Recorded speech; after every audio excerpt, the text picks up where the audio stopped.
L'avion de la ministre de la Défense espagnole Margarita Robles a été victime d'un brouillage GPS ce mercredi alors qu'il passait près de l'exclave russe de Kaliningrad.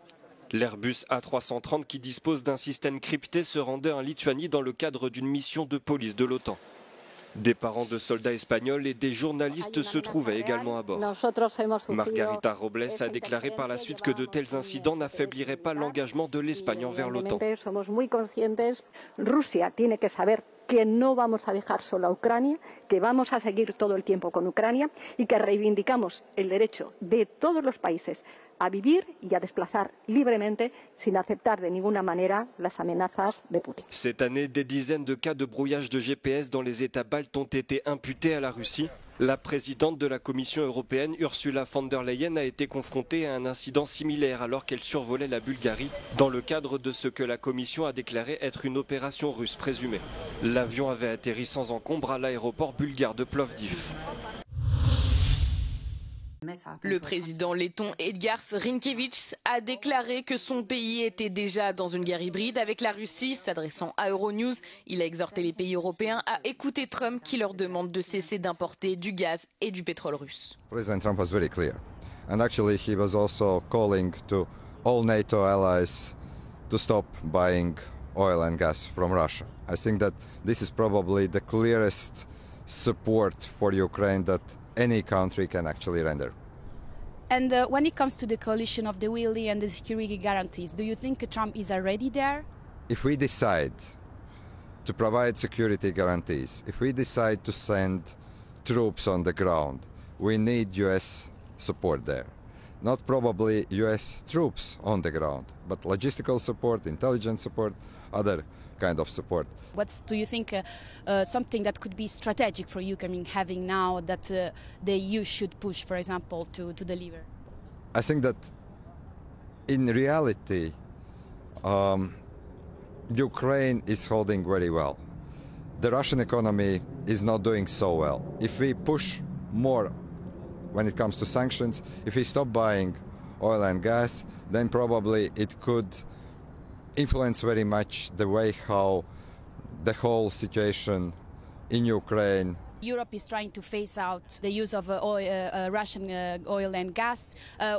Do you think the Danish presidency will be able to deliver on this, or do you think the opposition from Hungary and Slovakia will stop the process? Well, I hope that we will be able to achieve that goal. Look at my own country, Latvia. Back in 2017, we were 100% dependent on Russian gas and oil. Today, in 2025, we are completely independent. We are buying oil and gas from different countries. If there is a political will, there is going to be also the result. Do you think your country is particularly, of course, threatened from Russia? We are at hybrid war, so all kinds of provocations, short of real military operation, is something that we are monitoring very closely, and we are trying to figure out how to counter them.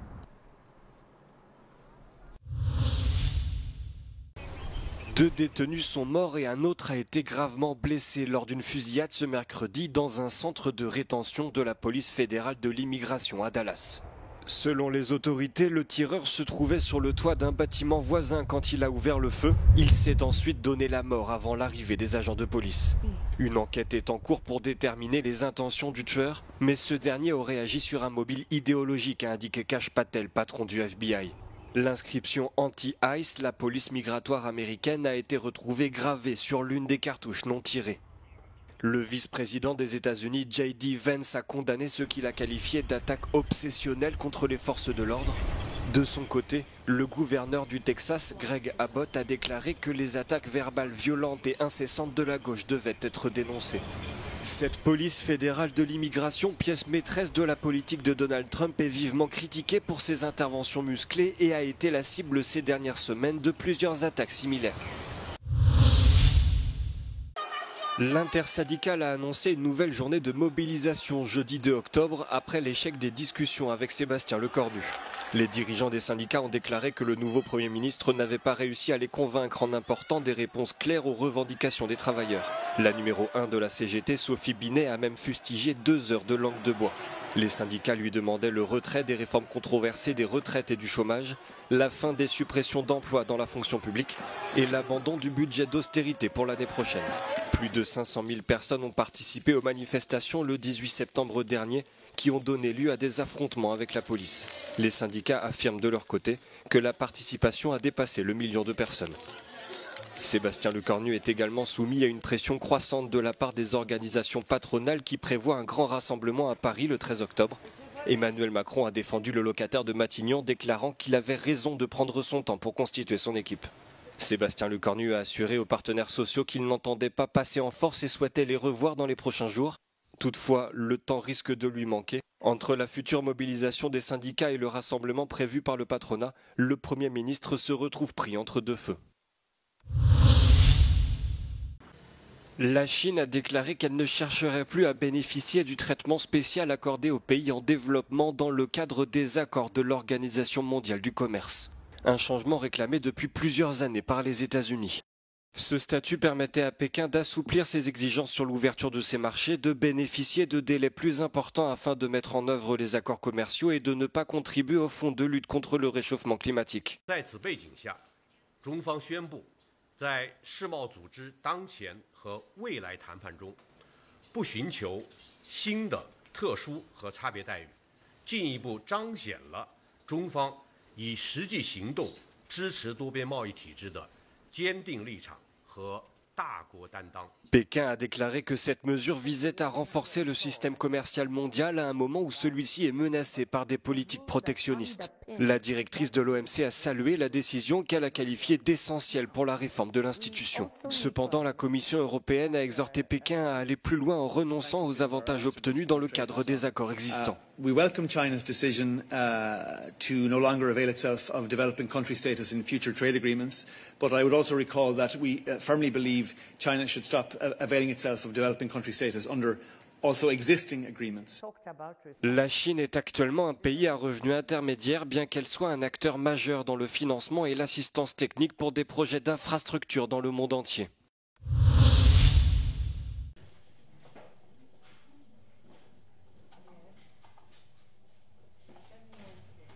La guerre commerciale engagée par Donald Trump a bouleversé le commerce mondial et l'Union européenne doit faire face à une forte augmentation des exportations chinoises. Pour le président de la Chambre de commerce de l'UE en Chine, après l'offensive tarifaire de Trump, la production chinoise pourrait submerger le marché européen, ce qui mettrait en danger les industries du vieux continent.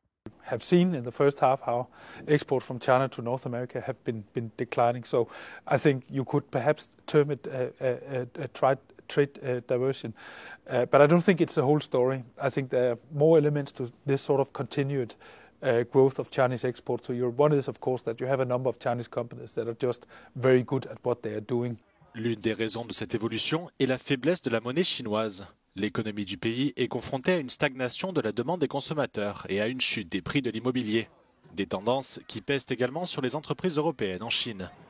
Selon la dernière enquête de la Chambre de commerce, 73% des entreprises estiment qu'il est de plus en plus difficile de faire des affaires en Chine et que la confiance des consommateurs et des investisseurs est au plus bas. The pessimism that you see right now is primarily due to the state of the Chinese economy. We have seen that in many sectors there is very intense competition. You have overcapacity in some sectors. So we really think the Chinese government right now needs to focus on how do we get back to a situation where sort of demand and supply is in sort of better alignment than is the case today. Jens Eskelund estime que les tensions entre Bruxelles et Pékin ne manqueront pas de s'aggraver si la tendance actuelle de déséquilibre se poursuit. Et il invite les deux parties à poursuivre le dialogue afin de préserver leurs économies.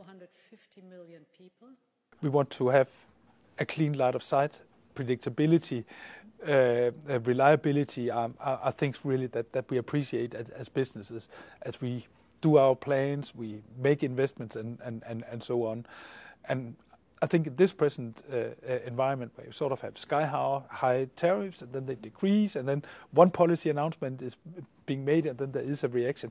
All this volatility right now is something that affects business behaviors.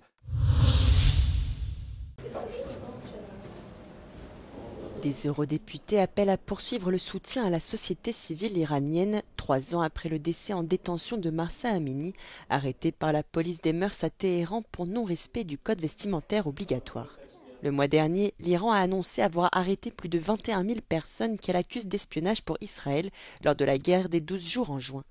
Shahin Milani, à la tête d'une association qui documente les violations des droits de l'homme en Iran, estime que la répression s'est intensifiée. The persecution of activists continues, discrimination against the women continues. Several women, as you know, are actually on death row. Many of them are imprisoned, are in this prison called Karachak prison. It has horrible situation. It's like just one bathroom for 60 people or 70 people. À l'approche d'un retour imminent des sanctions contre l'Iran, cette eurodéputée allemande appelle à intensifier la pression sur le régime iranien tout en soutenant les défenseurs des droits de l'homme.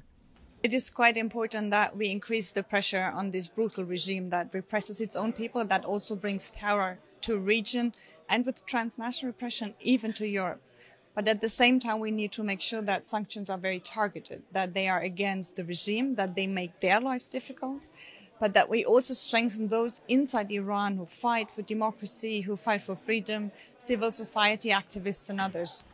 Face à l'impasse des négociations sur le nucléaire iranien, la Troïka européenne, composée de l'Allemagne, la France et le Royaume-Uni, a réactivé fin août le mécanisme de snapback qui vise à réimposer des sanctions contre l'Iran dans un délai de 30 jours.